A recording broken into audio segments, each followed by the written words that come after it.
Hi everyone, it's me, Aurora. Wanted to sit down here real quick and make a voice critical style review of the Renaissance Fair that I just went to today.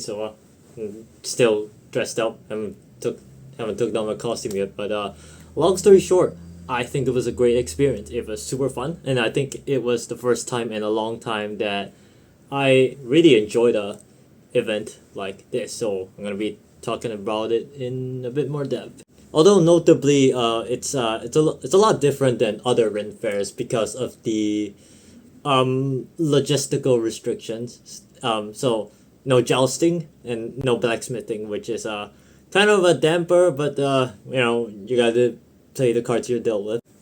So I first heard about this event like about maybe 6 months ago or so. It's quite a long time ago, last year, and one of my pals told me about it. Yeah, and even though I wasn't really interested in stuff like this before, I figured that it'd be a clean break from what I usually do. So, in case you don't know, for context, I'm usually a cosplayer. I just do cosplays in general. So, cosplays from Japanese media, uh, East Asian media, Chinese media, East Asian media in general. Stuff like Miku, FGO, Art Nights, all that stuff. So I don't know. In my head, I was thinking, it's a clean break from all that stuff, especially with what I feel is saturating con culture. Like it's getting a little mainstream for better or worse. But I felt this Ren Fair is actually the first of its kind in Singapore. So I don't know. I just had some high hopes for it, and I was actually looking forward to it since it was first announced last year. But just to give you a bit of a rundown, in case you don't know, the Renaissance Fair, or Ren Fair for short, that we had in Singapore, it's similar to those that they have in the U.S. or Europe or all those other countries. People get together and they basically LARP. I'm not sure that's a word. Well, they reenact the whole medieval, you know, lifestyle thing, whatever, in this event setting. So, yeah, you got people dressing up in like medieval time period wear, all that dresses, stuff like that. Although it's in Singapore, so the orcs decided to encourage everyone to be a bit more creative with what they were wearing. So they encourage stuff like, in addition to medieval stuff, regional stuff. So you got Malay contemporary traditional wear, and there's also what I saw just now. There were some people doing like Chinese, well, like Qing Dynasty Chinese stuff. You got Victorian era stuff, Plague Doctor, blah blah blah, so on and so on. I'll get into that later. Also, not forgetting, but I actually joined their what do you call it? Best dress contest on a whim because I heard it get announced on the PA. It's like, yeah, sure. What could go wrong? I just signed up. So I just signed up. Yeah, well, everyone there was pretty good. I was against some pretty stiff competition, including someone who was dressed as Grim Reaper and someone who was dressed as the MC from Assassin's Creed Syndicate. The Victorian guy with cane sword and all.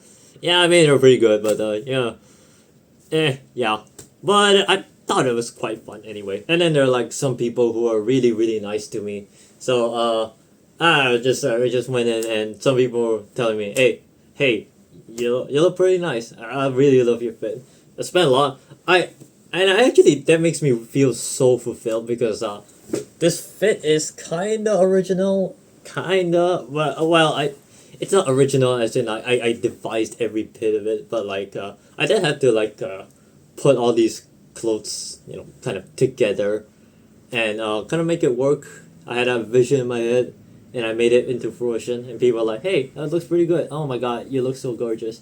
Words like that makes me feel so fulfilled. And yeah, people in general were just so nice. And I really love that so much. And they feel, I don't know, it feels much more sincere, I guess. Oh, okay, but before I get into how the day went, I think I should explain my little get up a little. So this is actually a little different from what I usually do. So this is actually my, I guess you could consider it as an OC.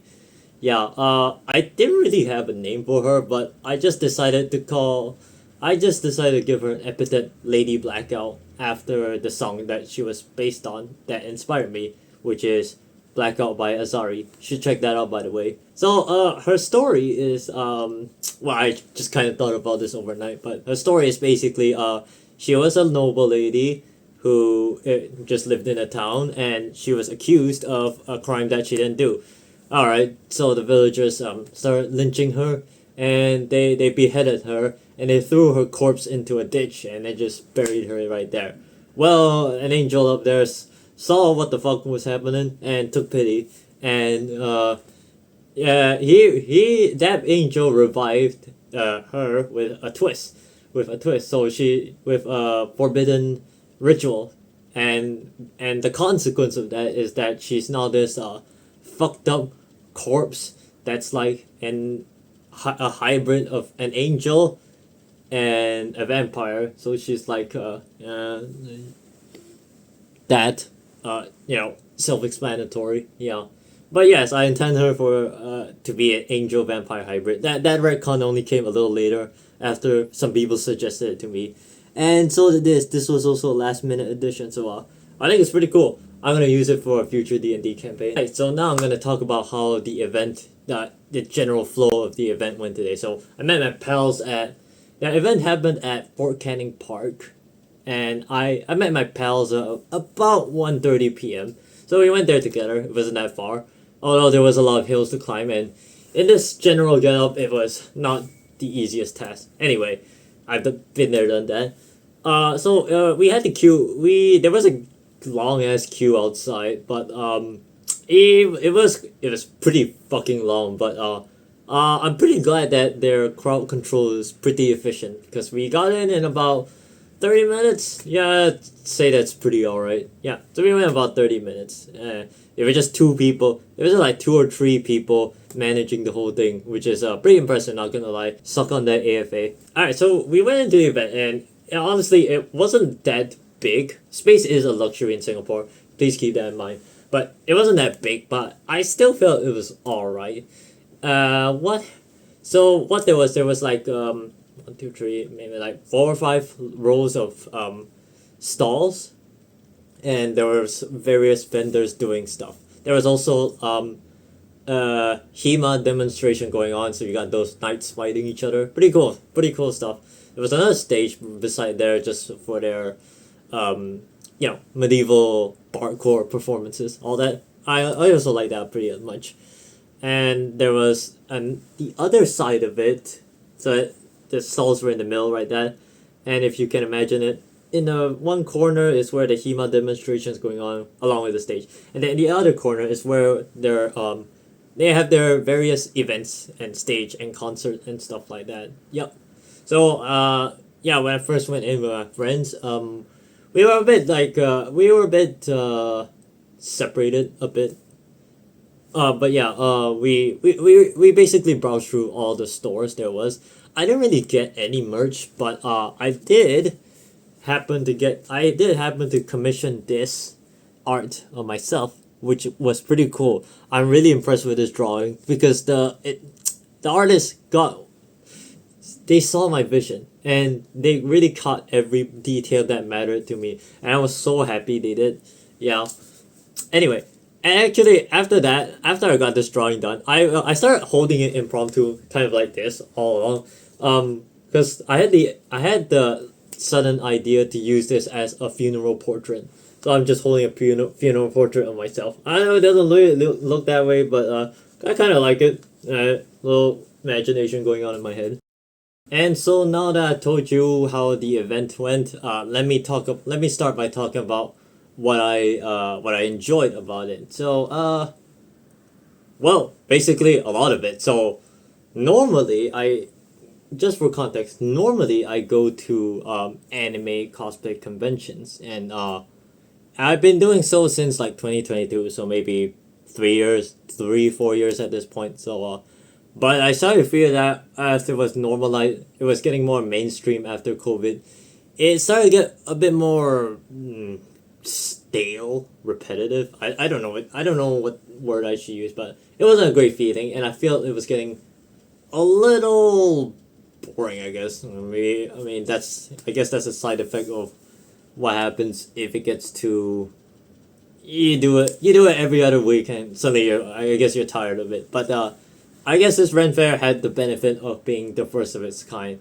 But I mean, you think that something like that would stop it, but I think that actually I had a pretty good experience. Like it was really fun. Like for one thing, the vibes of the energy, the atmosphere, whatever you call it, of the people there is immaculate. Like I don't know, like there, everyone there felt so lively, energetic. They were doing all these like things to kind of create this atmosphere and this environment where it feels like everyone's appreciative of the theme of the event, not just they are there for because it's cool. They're in it for the love of the game, like truly. And I don't know if it's just I don't know if it's just me or events like this tend to attract this kind of crowd, but like and I was talking about this with a friend just now.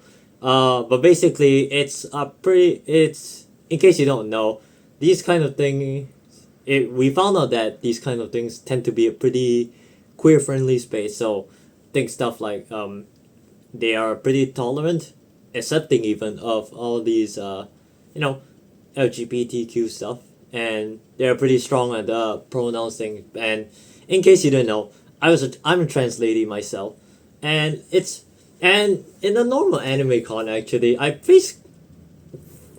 I know anime conventions have that whole vibe of fanboy, yeah, cool, but it, and despite its attempts at being a queer friendly space, I often feel like it doesn't, like that those efforts fall flat, honestly.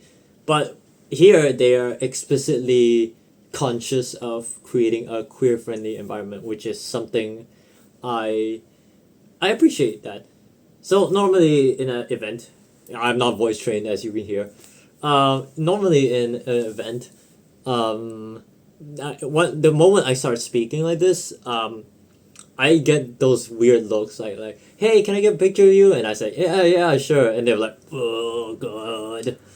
But here, I mean, I just open my mouth and nobody seems to bat an eye. It's not the weirdest thing in the world. It's just business as usual, and I really appreciate that. I appreciate not being treated like a fucking outsider, not being treated like a fucking fetish, and it's all great. But having said all that, I wouldn't say these are things that I do not like, and well, I guess it's more appropriate to say there are points of improvement. I never like say I never like being a negative Nancy. But having said all that, I do think it's a little bit impossible. So it's okay if they can't fix it. But here's what I thought could have been improved upon. Okay, so first of all, like I told you just now, normally a Renaissance fair in another country has stuff like jousting, and jousting is one.